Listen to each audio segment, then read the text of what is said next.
Hello and welcome to the Sidebar, presented by True Crime News, taking you inside the courtrooms of high-profile and notorious cases from across the country.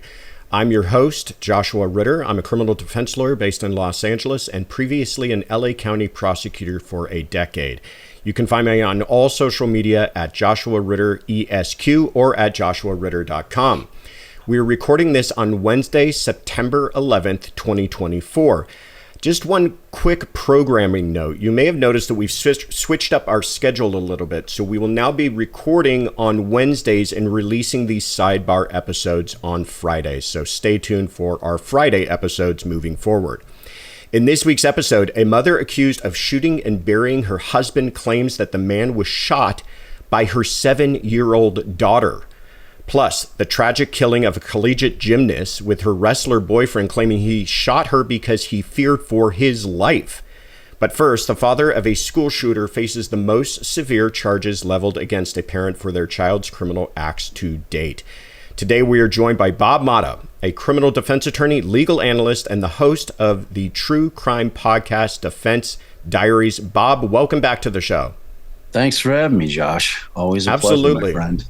I always look forward to speaking with you because I know that with your YouTube channel and podcast, you follow these cases very closely.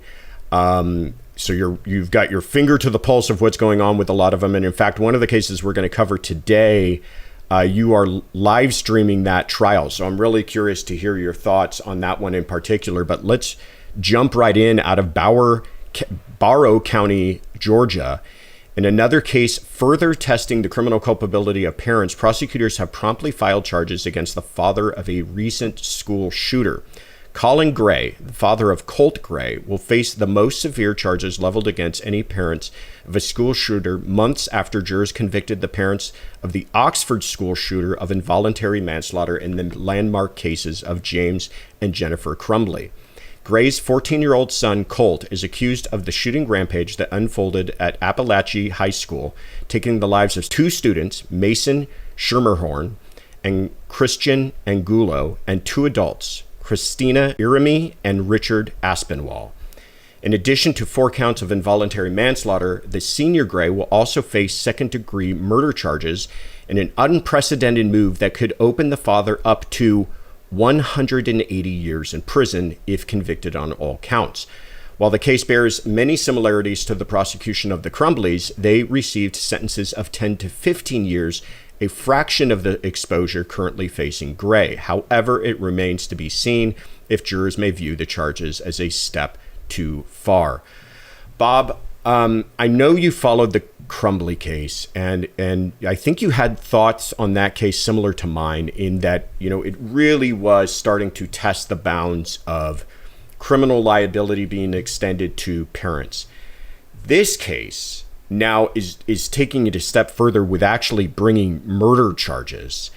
What are your thoughts on this? Give me kind of your quick reaction to these charges. Do you think this case is similar, different? What's happening here? Yeah, I did cover Crumbley pretty thoroughly, and I definitely had a very I don't know how a very concrete position with respect to. I was very, very much in favor of not only them charging them in that case with voluntary manslaughter, but I was also very much in support of the verdict as the facts of that case became clear during that trial. It was clear to me that they were culpable.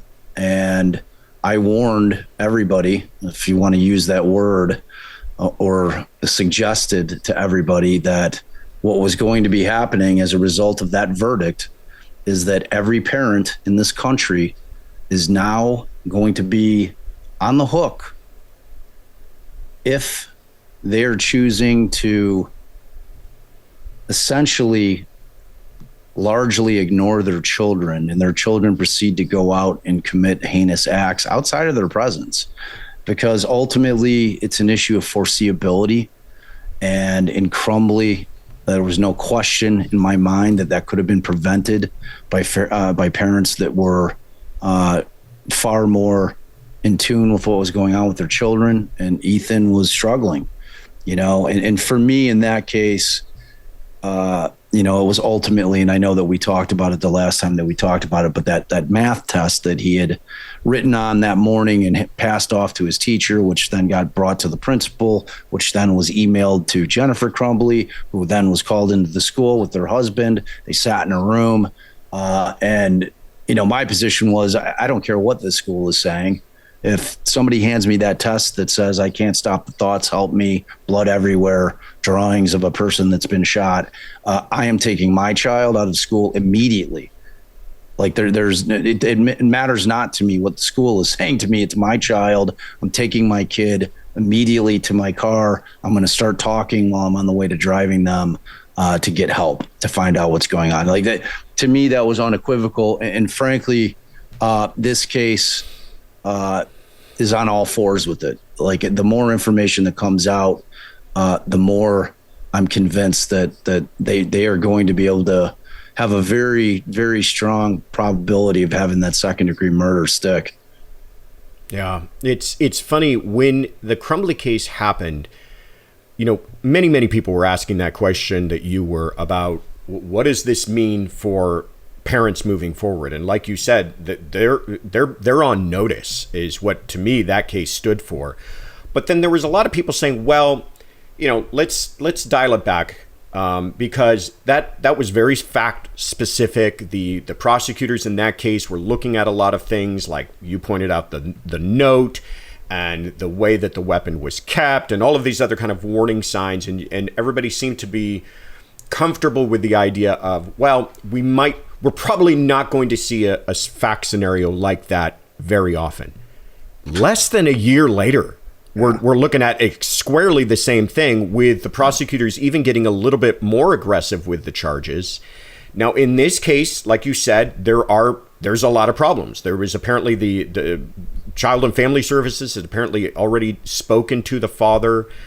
But to me, and I'm curious to see what your thoughts are on this, I know that there's still facts about this developing, but in the Crumbly case, the jurors seem to really hang their hats on the idea that weapon was not properly secured, and that the parents were in charge of securing that weapon, and that it looks like they did not. Do you think that's going to be kind of the same focus in this case, or is it just the mere idea of, you've got a problematic child, you have weapons in the home, or you supply that kid with a weapon, and anything that happens after that, kind of buyer beware, this is what you might be looking at? Yeah, I think it's the latter. To me, the storing of the weapons themselves is collateral. What this boils down to me, in this country, with the incredible amount of violence that happens on a daily basis, with the incredible amount of school shootings, this is a uniquely American issue. And Josh, you just had a baby. Congratulations, who will someday be walking in the hallways of schools. And I have 4 kids, and I am mortified to think that my child would ever find herself in a situation like this.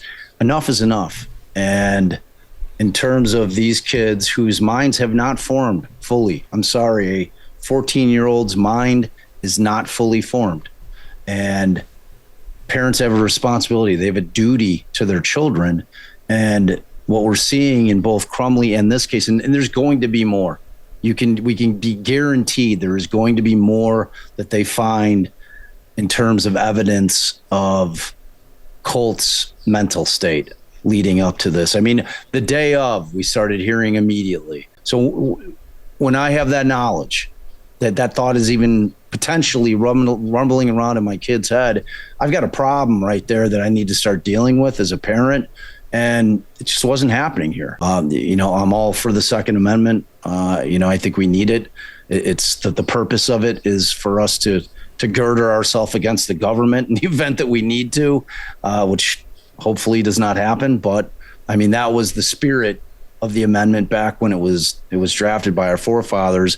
I think it's been bastardized some at this point, but I think that the kind of the real thrust of it still remains relevant. So like, I'm certainly not anti-Second Amendment, but I am definitely pro gun reform, and I'm definitely pro arresting parents that just aren't paying attention to their children. And this is the end result. I'm over it. I'm over it. Yeah. Well, listen, I completely sympathize with everyone's frustrations in trying to do something about, like what you described, this epidemic that is uniquely American and that we just cannot seem to get a handle on. And so any efforts, no matter how kind of radical, drastic, and desperate they may seem at first to try to stop this, if it does actually have an impact, then I applaud it. But it is interesting from a legal standpoint that seems to be the route that prosecutors are going. And I wonder, too, if that might even extend to the schools and extend to, law enforcement and other people involved. Like you said, people beyond the parents were aware of this. And are we going to start to look at other people and what involvement they had, and should have they taken different steps, and what liability or culpability lies at their feet? I don't know. I mean, again, I'm not going to sit here and try to think like I've got the answers to these questions. I fully understand everybody's frustration, and I fully understand trying to do whatever we can to stop it. But we will, many, obviously the prosecutors in this case agree with you that he holds responsibility here to the point of murder.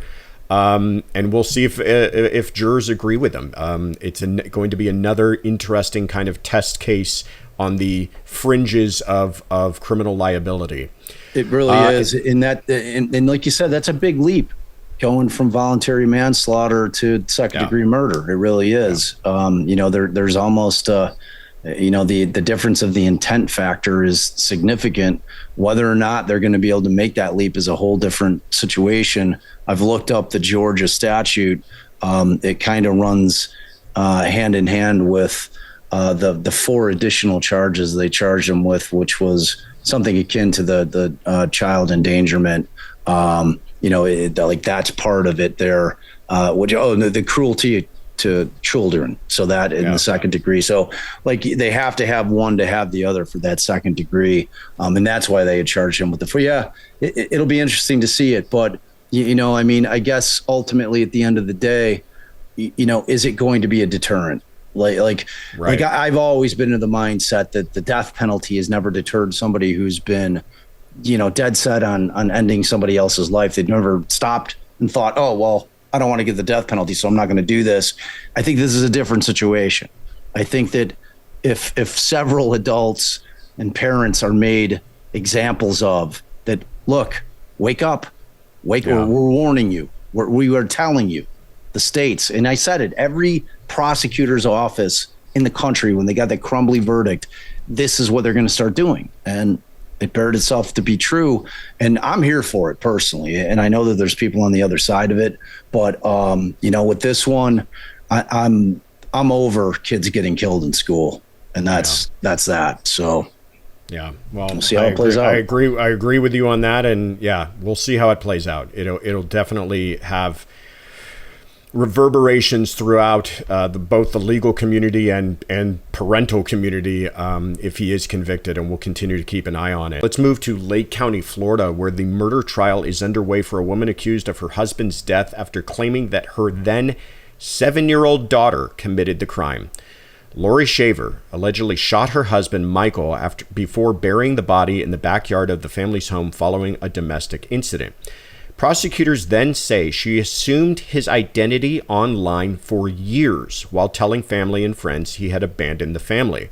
Shaver's defense, however, claims that the woman didn't directly kill the man nor bury him, but that others were involved, including Shaver's young daughter and even a lover. With witnesses' testimony underway, it will be up to the jury of 3 men and 3 women to try and render a verdict on Shaver's ever-changing story. We'll continue to update you to the trial progress. But in the meantime, Bob, you've been watching this case. You've been covering it on your channel live. Tell us, what's going on? How is this case developing? What are your thoughts so far? It's a weird one. It's a really weird one. Factually, there's a huge gap in time. So the state is alleging that Michael Shaver was killed by his wife via gunshot to the back of the skull back in November of 2015. So fast forward to 2018 when they finally, on a welfare check, go in, speak to her. One of the tips they had gotten is that they had heard that Michael Shaver was buried under a concrete slab in their backyard, which had a fire pit on top of it. During that initial search, they go in. She says, "Oh, no problem. Yeah, look at the house." As soon as they bring up the concrete slab, she says, "Get out of my house." So from that point forward, they go and get a warrant. Sadly, they go pull up the concrete and they find Michael Shaver's remains. Still takes them 2 years after that, after 2018, after the discovery of the body, for them to place her under arrest. It's obviously a circumstantial case. And then you get in to this theory of defense, which is just a mind blower, which is essentially that Laurie Shaver says that her daughter makes an outcry, which doesn't even really make sense because she would have had to have been there when it went down, but that her daughter, in fact, is the one who, during the middle of this argument between Michael and Laurie, her 7-year-old daughter went, secured a weapon, somehow knew how to turn the safety off, and had the strength in her little fingers to pull the trigger and shot her father in the head. And at that point, the story gets even stranger, because now what the story is that they're saying that a boyfriend of hers at the time, a gentleman named Jeremy Townsend, had been in the house that day when the argument breaks down, or when the argument occurs, hears the gunshots, walks or runs into the room, grabs the gun from the 7-year-old, says, "I'll take care of this," directs both women to leave the house, finishes the job, and then he is the one who unwittingly to Laurie buries Michael's body in the backyard, where there was a hole that had existed for a duck pond that had been contemplated that never got put in, and that Laurie's claiming she had no idea that Michael was there. Now, during this gap of time from 2015 between 2018, when the the story from Laurie is that Michael has just up and ghosted his family. So he's left him and his wife and his 2 kids to start a new life. And the state's theory, which they're putting on through witnesses, is that she had Michael's cell phone. She was occasionally texting people, including Michael's job, saying, "I'm never coming back to work. Take care. It's been real." Texting Michael's family, messaging them through his Facebook page, occasionally posting on his Facebook. So all that's coming into evidence. I think the defense, like on the front end, because we're still in the state's case in chief, is doing a relatively decent job of trying to poke holes. It's a circumstantial case. So, the defense is always asking, well, you didn't actually see Laurie Shaver commit homicide, correct? And this is talking to the civilian witnesses, friends, family, other people that were knowledgeable of that relationship, and they're like, "No, I haven't seen it, or I didn't see it personally." So he's laying the groundwork that no one really knows what happened, and he's trying to pave the way for this defense that, as implausible as it may sound, this is what happened, and it's going to be enough for reasonable doubt, because all the people that you've heard testify, none of them can definitively say what happened. So it's an interesting trial, man. It really is. Like, the last cop that they had on, I thought that the defense actually made a lot of points with this particular detective, who happened to be the one that wrote up the probable cause affidavit, just really kind of picking apart statutorily, the elements for second-degree murder in that case, and saying, okay, so you've got, Michael goes missing. You've got phone records, but you can't really prove that was Laurie that was messaging from Michael's account, can you? No, you haven't been able to show that it's her. There's other people that had access to the house, right? So he's picking apart these little pieces one by one, and the body's buried out there. You didn't find any DNA on Michael's body, correct? Connecting Laurie to the house. She's like, well, yeah, even if I had, she lives with him. That wouldn't have been a telling telling piece of evidence necessarily either. He's like, well, what about, did you see like grass or chlorophyll on a tarp? Because, you're claiming that Laurie was strong enough to drag the body on a tarp, to the pit and to drop him in there and then bury him. Did you find chlorophyll from the grass? Did you test for that? No, we didn't. So I thought that they did a pretty effective job of just kind of poking holes in the investigation itself. Ultimately, it's going to boil down to, apparently the 7-year-old daughter, who's now 16, is going to take the stand tomorrow in what should be bombshell testimony, and apparently is going to stick to the story, Okay, so I'm glad you brought that up, because my question was going to be, I feel like I need one of those cork boards with the string and the push pins to kind of analyze the defense theory and all of this. But if, that's a great, whatever you want to call it, that's an interesting defense, but it's a defense that you got to put on, to me, through your own witnesses. Yep. And, they may have done a serviceable job of kind of poking holes and creating some reasonable doubt in their questioning of the witnesses from the prosecution and asking what it sounds like are very reasonable questions. But how are they going to actually get out there this radical theory that they have? So my question was going to be, does the daughter plan on testifying? And if she does, how is that going to work? Is she going to, according to what everybody believes, confess to this murder? How are they going to handle that? I don't know. I don't know. It sounds like that's exactly what she's going to do.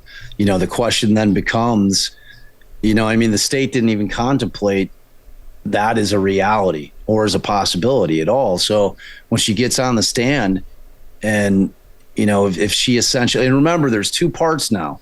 So there's the daughter shot him first, but that this Jeremy Townsend came in and finished the job. All right. So the problem with that is that from what I've heard, and this is obviously based on me reading a bunch of filings pre-trial, mostly the motions in limine, because the state had filed a motion in limine seeking to bar testimony from an individual that was a family friend and that Laurie had worked with, whom the 7-year-old had made an outcry to and basically had told this gentleman that she shot her dad.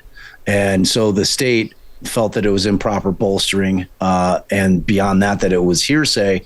And as a statement against penal interest wouldn't have worked here because she's available, because she's testifying. Right. So that leaves it to the kid to get up there and tell her tale. And another interesting factor, Laurie Shaver was out on bond, and she had a $52,000 bond on a second-degree murder charge, which is, Josh, you'll attest, is pretty out, it's out of this world. I've never heard of such a low bond on a murder charge, no matter what the circumstances are. But she also had custody of her kids during the pendency of the case, which means obviously she's had access to the children, specifically the 7-year-old, now 16-year-old, for all that time. So whether or not this has been a situation where mom has been manipulating her kid and just saying, look, you got to take this one for me, they're not going to do anything to you. Do you want mommy to go away forever?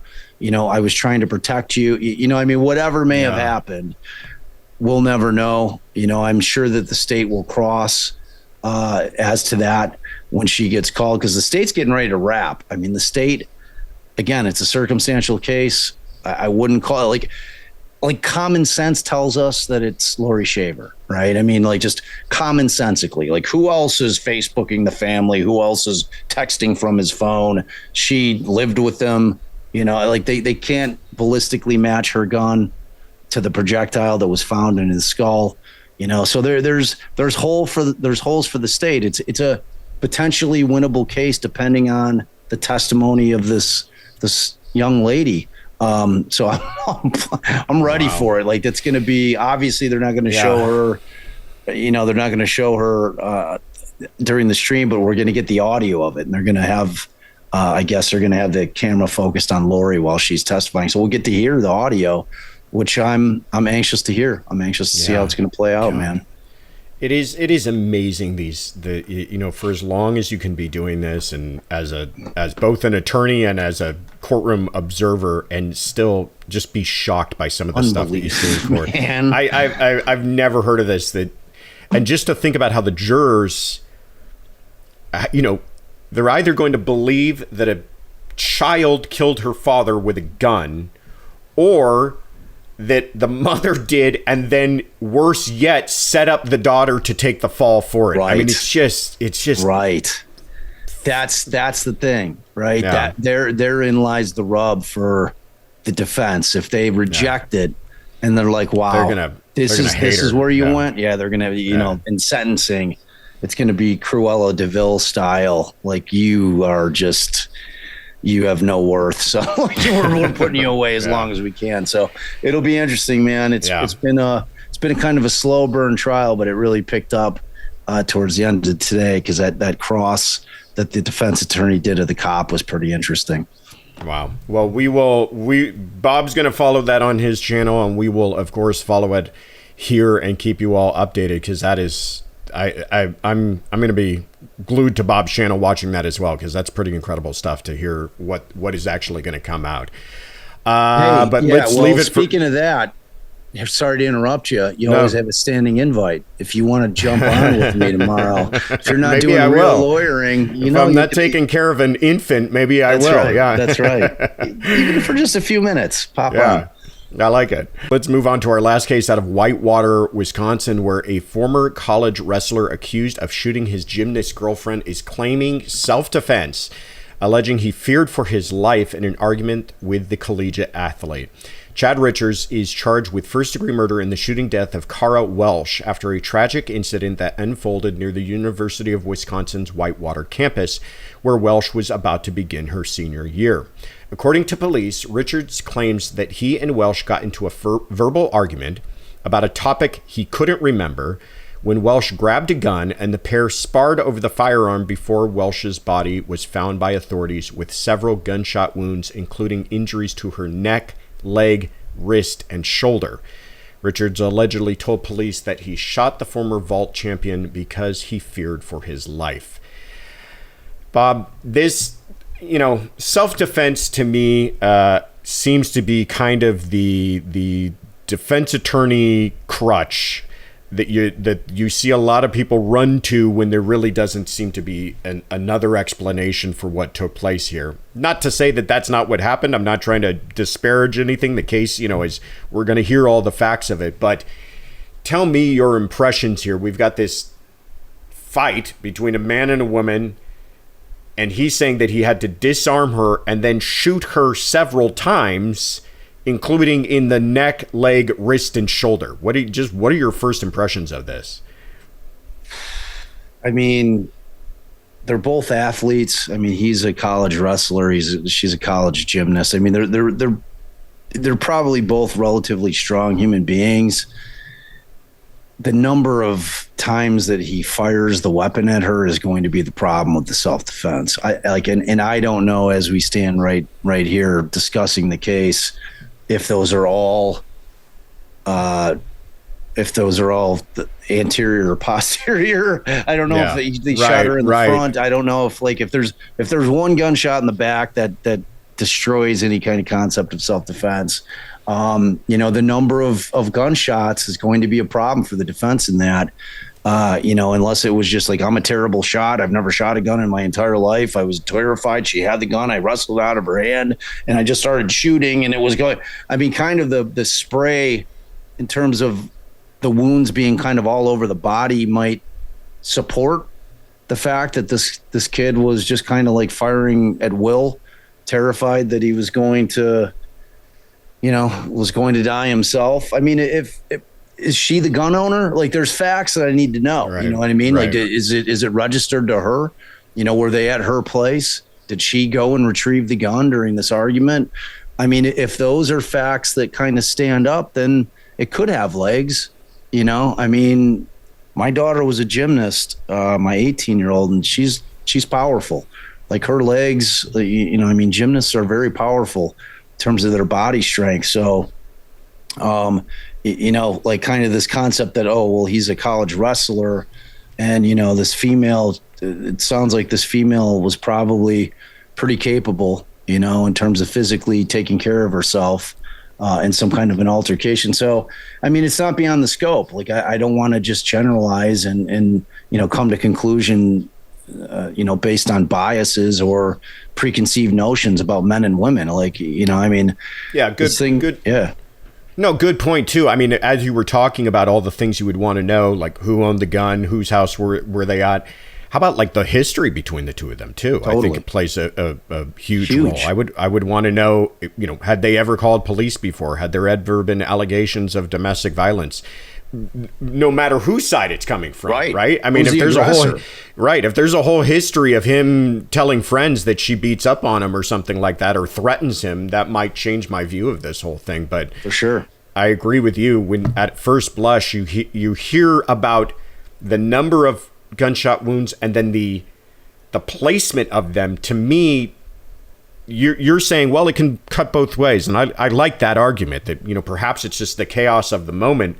But at the same time, too, I'm thinking that's not somebody who's just trying to disarm someone. That's somebody who's trying to end someone, right? Right. Like that's not, we got into a tussle and I had to take the gun away from her. That's, I made sure she didn't get up from that argument.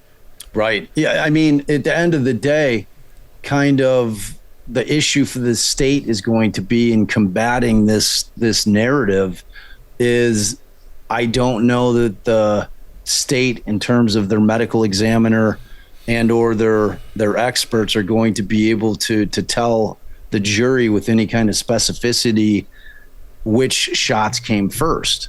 So if it's a shot where she's hitting the arm, the wrist, the leg, and she's still coming at him, then the story. That's a really good point too. Yeah, I mean, the story holds up. If it's the next shot that finally gets her to stop coming at him, so like those are all going to be the factual scenarios that, like, in these self-defense cases are fascinating from a legal observer's perspective because of the fact that it boils down to reasonableness. You know what I mean? It's like, that's what the jury's always looking at. Was his response reasonable under the circumstances?